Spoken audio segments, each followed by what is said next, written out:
So in the previous two videos, we had discussed about the sketch entities: line, rectangle, circle, ellipse, and arc. In this video, we will see about some of the remaining entities. So let's try to create a sketch. Let me select the sketch plane as a frontal plane and view normal to it by pressing the N on the keyboard. Okay. So until this four set of commands, we have seen it in the previous videos. So let's try to create a polygon. Okay. There are two types of polygon options are available here. So one is a inscribed polygon, other one is a circumscribed polygon. So inscribed polygon, you can see over here. First, let me select the center point of the polygon, and then the next click will define you the polygon. Okay. So once you click it, you can see the number of sides is shown now. If you move your mouse inside, then the number of sides will be reduced. If you move your mouse towards outside, the number of sides will increase. Okay. So depending upon the movement of your mouse, you can see the number of sides change. Okay. And suppose if you mistakenly clicked and you fix the number of sides, no need to worry about that. After you come out of the command by pressing escape, you can double click on this 4x to change the number of sides to 5 or 6, whatever you want. So what is the number of sides for a polygon you want? Based on that, you can fix it. Okay. The next one is a circumscribed polygon. So let's see the difference over here.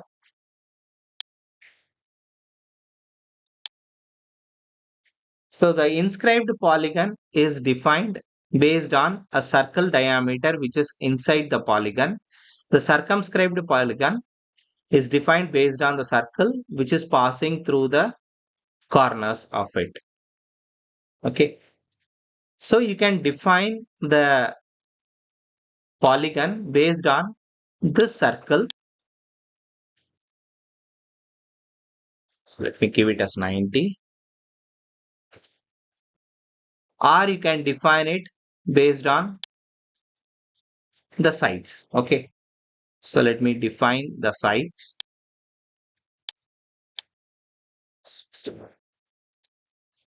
Okay. So you can define it based on either the circle or you can define it based on the side. So both will change the entity as per your dimensions. Okay. So if you change the dimension, automatically the shape of the particular entity will change. Okay.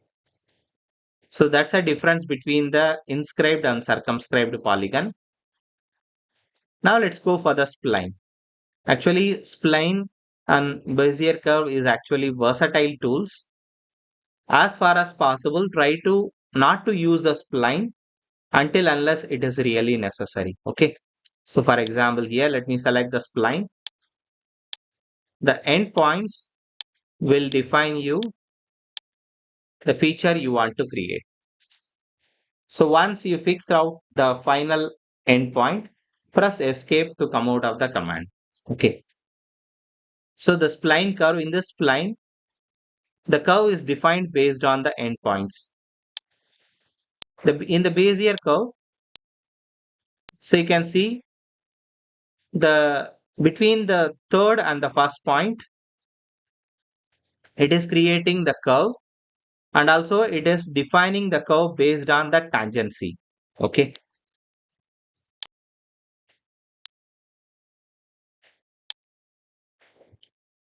So how many tangencies are applied based on that, that curve will be defined. Okay. So that's a Bezier curve. And spline control point. Suppose if I want to define a curvature in this particular line at this area. So for changing the shape of the curve, you can add additional control point. For example, here, let me add a point in the curve at the center. So a new point is added. Based on that new point, you can able to change the curvature of it. Okay. So that is the purpose of adding the spline control point. Okay. The point is for defining a specific point on a specific location. So wherever you click it, it will create a point. Generally, the points will be used for creating the vertexes on a three-dimensional solid. Okay. So at that juncture, the points may be useful. So just by clicking at a location, it will define a point on that particular location. Okay. And the next one is a text. Okay. So text, first click at a particular location, and if you define the height, the second click will define you the height. Okay. So for example, here, let me type some name. Okay. And if you confirm it by clicking on the green tick mark, it will define you the text over here. So the text can be adjusted based on the dimension of the height. Okay. So here the text can be defined based on the height as well as where you want to locate it. For example, that location of the text can be done by using the different constraints. So that we will see it on another video. Okay. So you can define the text based on the height provided over here. But always try to define the sketch based on the height. If you try to define it based on the other dimension too, then your sketch may get distorted. Okay, so you can see here it is not properly defining it. So it is giving you the over constraint. Okay, so to avoid the distortion on the sketching, it is saying that it is over constraint. So you have to delete any one of the dimension to avoid the distortion. Okay, so let me delete this one.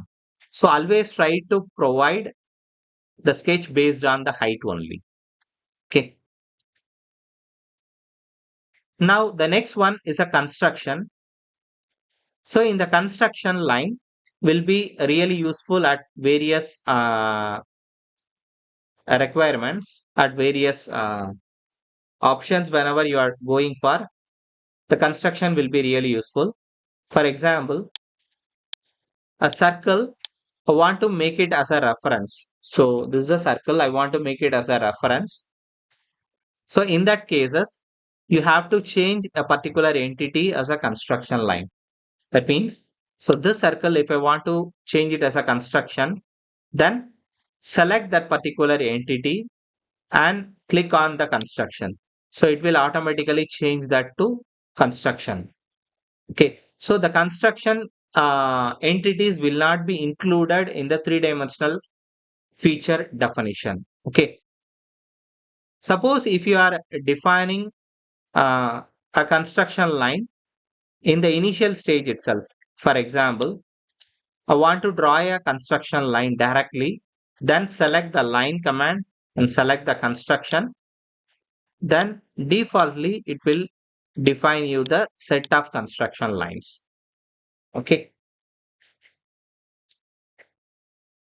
So in this video, we have discussed about the circumscribed and inscribed polygon spline, Bezier curve, point, text, and the construction lines. Okay. Thank you for watching. In the next video, we will see about some of the modification tools like fillet, trim, offset, and different types of patterns. We will see it.